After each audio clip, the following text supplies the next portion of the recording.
Hello everyone, स्वागत है आपके अपने YouTube चैनल पर। तो आज हम लोग यहाँ पर देखने के लिए जा रहे हैं क्लास 12th की हिस्ट्री का चैप्टर नंबर पहला है ईट मनके तथा अस्थियां। और इस चैप्टर में हम मुख्य रूप से पढ़ने वाले हड़प्पा सभ्यता और हड़प्पा संस्कृति के बारे में। तो सबसे पहली बात देखो, अपने इतिहास पढ़ रहे हैं तो इतिहास में क्या पढ़ते हैं हम? इतिहास में बीती हुई बातों को पढ़ते हैं, यानी जो बातें बीत चुकी है, यानी कि जो समय बीत चुका है वो क्या बन जाता है? इतिहास बन जाता है। तो सवाल उठता है, इतिहास हम पढ़ते क्यों हैं? इतिहास हम इसलिए पढ़ते हैं ताकि जो पीछे जो जो लोगों ने अच्छे अच्छे कार्य किए हैं, अच्छी अच्छी बातें की है, जो अच्छा साइंटिफिक खोज हुआ है, उसके बारे में हम अध्ययन कर सके, उनसे हम सीख सके, और जो गलतियां लोगों ने की है वो गलती हम नहीं दोहरा सके। ठीक है, तो इसलिए हम इतिहास का हमारे जीवन में बहुत ज्यादा महत्व हो जाता है। तो इसमें हमको पढ़ना है हड़प्पा सभ्यता और संस्कृति के बारे में। सबसे पहला क्वेश्चन जो हमारे मन में आया जाता है होता है, और सबसे पहला क्वेश्चन जो हमारे मन में आता है वो क्या आता है? यहाँ पर देखेंगे हम, सबसे पहला क्वेश्चन जो आता है वो आता है संस्कृति का मतलब क्या होता है? हड़प्पा सभ्यता और संस्कृति तो पढ़ रहे हैं, संस्कृति का मतलब क्या होता है?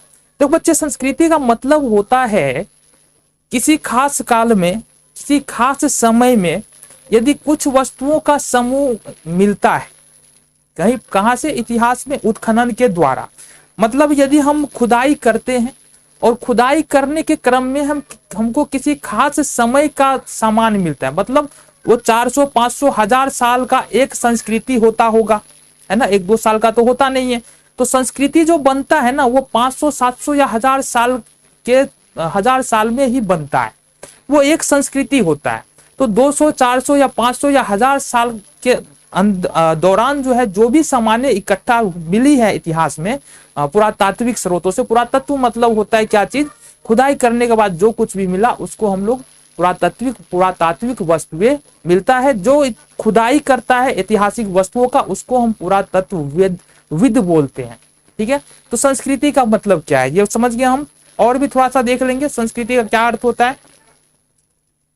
देखो, पुरातत्वविद संस्कृति शब्द का प्रयोग पूरा वस्तुओं के ऐसे समूह के लिए करते हैं। कहने का मतलब है पूरा वस्तु, कहने का क्या मतलब है कि ऐसी वस्तुएं जो जमीन के खुदाई करने के दौरान प्राप्त हुआ है, इतिहास से जुड़ी हुई है, उसको हम लोग पूरा वस्तु कहेंगे।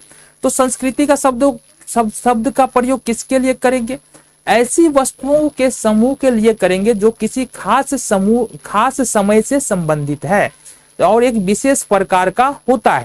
ठीक है, यहाँ पर देखो, संस्कृति शब्द का प्रयोग पूरा वस्तुओं के ऐसे समूह के लिए करते हैं जो एक विशिष्ट शैली के होते हैं, मतलब एक विशेष प्रकार का होगा, सामान्यतया एक साथ एक विशेष काल में प्राप्त होता है। हमने क्या बताया? शुरू में ही बताया कि एक समय में प्राप्त हो, यानी 2 साल 4 साल, यदि बोले 200 साल, 400 साल, 500 साल, इन सालों के दौरान ही एक संस्कृति कहलाएगा। जो भी वस्तु प्राप्त होगी ये एक संस्कृति का वस्तु कहलाएगा, अगर 500, 1000 साल के दौरान में मिलता है तो। ये हो गया संस्कृति का मतलब। देन हमको नेक्स्ट देखना है,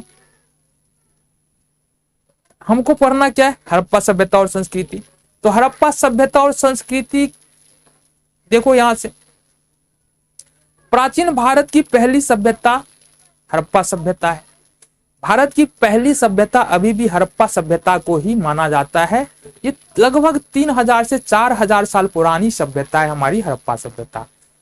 और इस सभ्यता का नाम हड़प्पा सभ्यता क्यों पड़ा? यानी कि हमको अगर पूछे क्वेश्चन, हड़प्पा सभ्यता का नाम हड़प्पा सभ्यता क्यों पड़ा?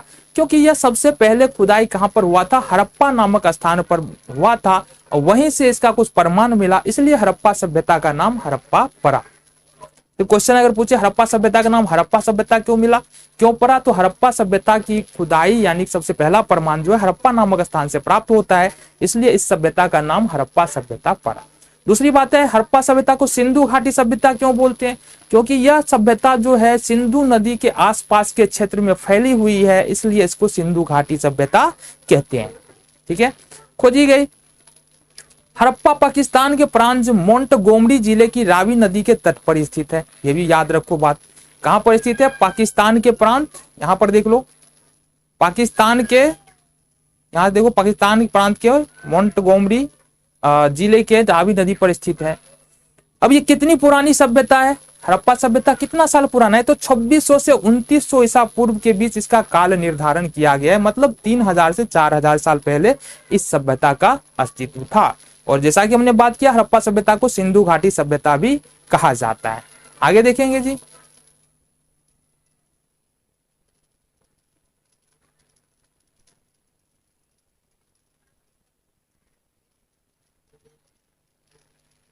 आगे देख लो जी, हड़प्पा सभ्यता का विस्तार कहां से कहां तक, कितना दूर तक हड़प्पा सभ्यता है, कितना बड़ा हड़प्पा सभ्यता, तो बहुत ज्यादा बड़ा है।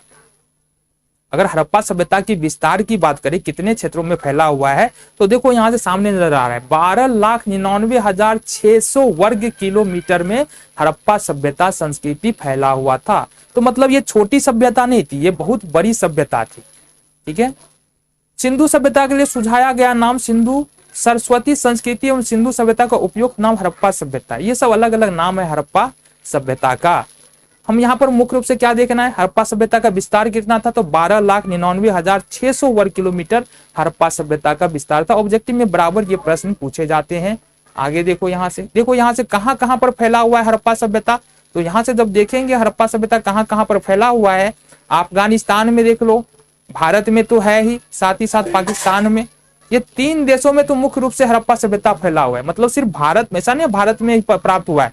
हड़प्पा सभ्यता की खुदाई और खोजने का काम उसी समय चालू हुआ था जब भारत पाकिस्तान एक देश था। तो हड़प्पा सभ्यता के विस्तार भारत, पाकिस्तान और अफगानिस्तान के देशों में भी मिला है। इस बात को ध्यान रखो। आगे देखेंगे जी।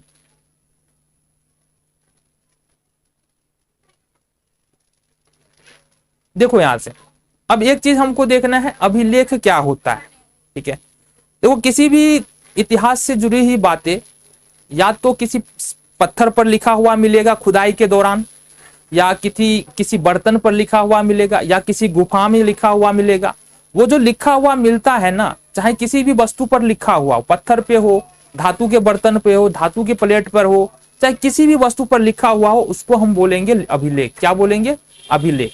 तो हड़प्पा सभ्यता में कुल मिलाकर 3000 के आसपास अभिलेख मिले हैं। अलग अलग लिखावट मिला है, अलग अलग वस्तुओं पर लिखा हुआ मिला है, पत्थरों पर हो गया, बर्तनों पर हो गया, मोहरों पर हो गया। ये सारे अभिलेख जो है अलग अलग प्रकार के अभिलेख अलग अलग जगहों से हड़प्पा सभ्यता में मिले हैं।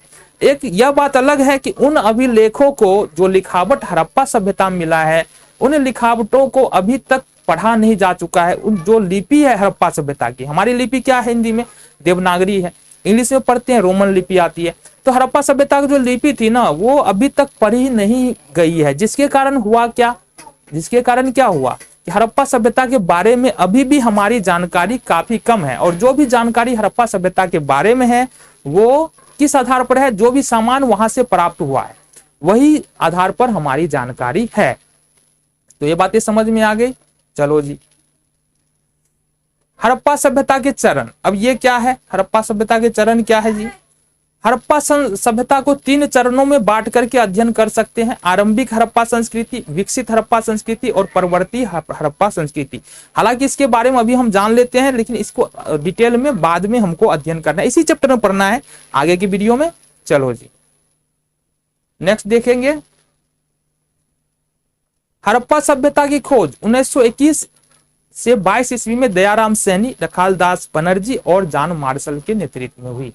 1856 ईस्वी में, देखो ये बात तो हड़प्पा सभ्यता के बारे में ना 1856 ईस्वी में ही पता चल गया था कि हड़प्पा नाम की कोई सभ्यता है। वहां पर लाहौर के आसपास में, पाकिस्तान में लाहौर के आसपास में रेलवे लाइन बिछाने का काम चल रहा था, जिसमें जहां से खुदाई में कुछ ईंटें प्राप्त हुई थी, जो पुरानी ईंटें थी वो प्राप्त हुई थी। तो लोगों को लगा चलो भाई 1-2 ईंट होगा, या 100-250 साल पुराना ईंट होगा, तो लोगों ने उस पर ध्यान नहीं दिया, है ना।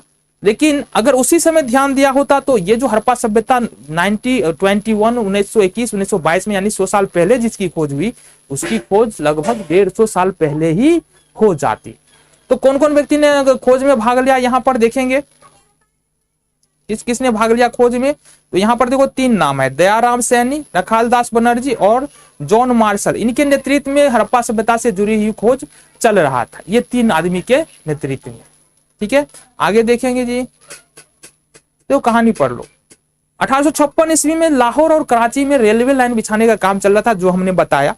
वहां पर खुदाई के दौरान कुछ ईंटों का ईंट मिलता है, हड़प्पा सभ्यता जुड़ी हुई पुरानी ईंट मिलता है। लेकिन चूंकि वर्कर्स थे और जो भी अधिकारी वहां पर थे, उनका मानना कि ऐसे चलो थोड़ा पुराना ईंट होगा, इसलिए उन्होंने उस ईंट का प्रयोग रेलवे लाइन को बिछाने में और सही करने में लगा दिया। कुछ ज्यादा बात वहां पर ध्यान नहीं दिया गया। लेकिन 50-60 साल बाद 1921 और 22 ईस्वी में जॉन मार्शल, दयाराम सैनी और एक और व्यक्ति जो थे रखालदास बनर्जी, इनके नेतृत्व में इन सभी लोगों ने मिलकर के हड़प्पा सभ्यता के बारे में विस्तार से यहाँ पर खोजबीन किया। आगे देखेंगे जी, ये देखो हमारे दयाराम सहनी जी है और दूसरा नाम भी है यहाँ पर रखालदास बनर्जी। हड़प्पा सभ्यता खोज में इन दोनों व्यक्तियों का काफी अहम योगदान जाता है। ठीक है, इन दोनों व्यक्तियों का, रखालदास बनर्जी और दयाराम सहनी का काफी महत्वपूर्ण योगदान है। शुरुआती खोज इन्होंने ही किया था, बहुत सारे खोज किए थे, खुदाई का काम इन्होंने ही किया था। चलो जी आगे देखेंगे।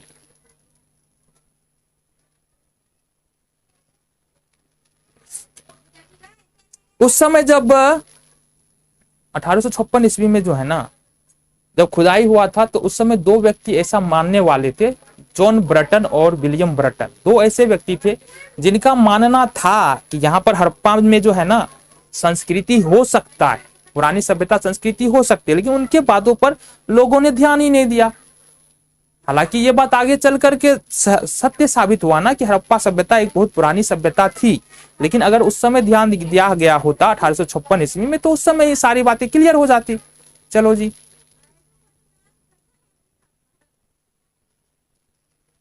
आगे देख लेना अपने को।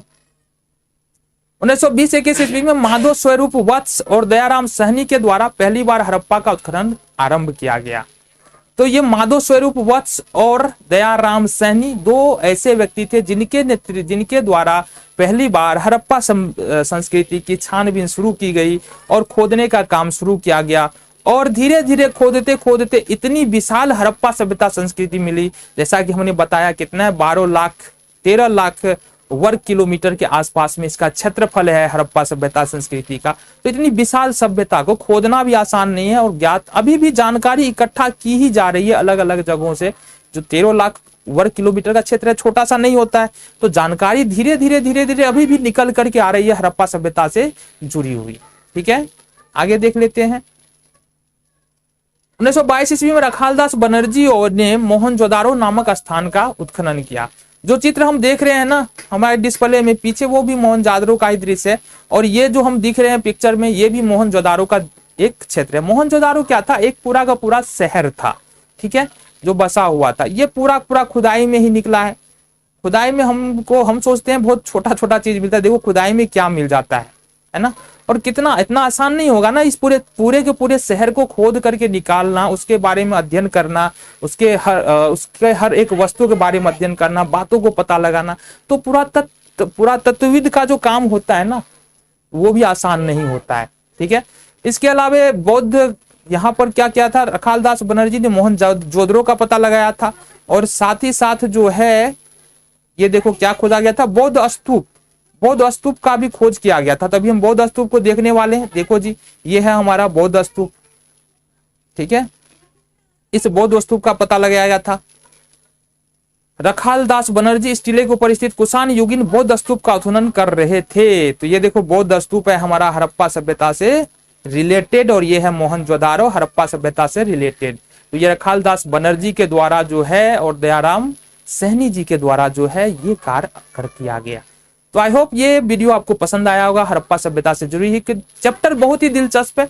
हर आगे जो हम पढ़ने वाले हैं ना, हड़प्पा सभ्यता से कौन कौन सा सामान मिला, हड़प्पा सभ्यता के लोग कैसे रहते थे, हड़प्पा सभ्यता के लोग क्या खेती करते, रोजगार किस प्रकार के करते थे, हड़प्पा सभ्यता के लोगों का मनोरंजन के लिए कौन कौन से काम किया जाता था उनके द्वारा, हड़प्पा सभ्यता के लोग जो है का व्यवसाय क्या था, किस प्रकार के काम अपना जीवन को चलाने के लिए करते थे, क्या खेती करते थे कि नहीं करते थे, भगवान की पूजा करते थे तो कौन से भगवान की पूजा करते थे, क्या कौन कौन सी प्रथाएं प्रचलित थी, किस देवी देवता का पूजा किया जाता था। ये सारी बातें आगे आने वाले चैप्टरों में हम पढ़ने वाले हैं। मिलते हैं आपसे नेक्स्ट वीडियो में अगले टॉपिक के साथ।